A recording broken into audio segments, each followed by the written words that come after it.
Hello guys, మరి ఆ poster మీరు చూసే ఉంటారు. అంటే అట్లీస్ట్ ఆ ఫేస్ రివీలింగ్ కూడా ఏం లేదు, జస్ట్ ఆ సైడ్ని తిరిగి ఉన్నాడు అంతే బాబు.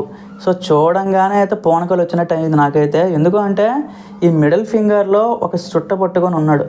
సో అది ఇండైరెక్ట్గా ఒక ఇండికేషన్ కూడా అనుకోవచ్చు గైస్, గేమ్ చేంజర్ ఆ ఫెయిల్యూర్. సో నా కాళ్ళ కింద గోటుతో సమానం అనేటట్టు ఉందన్నమాట.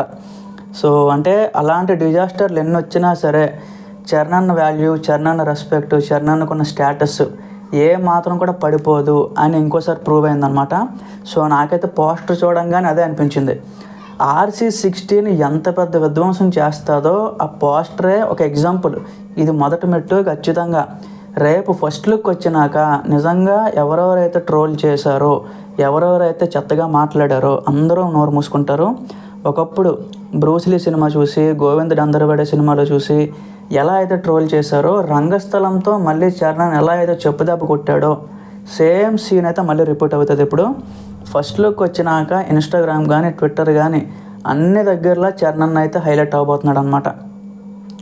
నాకైతే చాలా బాగా అనిపించింది గైస్. ఆ లుక్ చూసిన తర్వాత నాకు బుచ్చిబాబు ఇంకేదో ప్లాన్ చేశాడు, అయిపోయింది ఇంకా. నాకైతే మైండ్లో అదే తిరిగింది. సో మరి మీకేమనిపించింది అంటే, అఫ్కోర్స్ మీరు బర్త్డే సందర్భంగా ఒకసారి మీరు కింద కామెంట్స్లో కూడా హ్యాపీ బర్త్డే చరణ్ అని మెన్షన్ చేయండి. సో అందరం కలిసి సెలబ్రేట్ చేసుకున్నట్టు అవుతుంది. Thank you guys. Remaining updates అన్నీ కూడా పోస్ట్ చేస్తాను ఫస్ట్ లుక్ రాగానే. Thank you.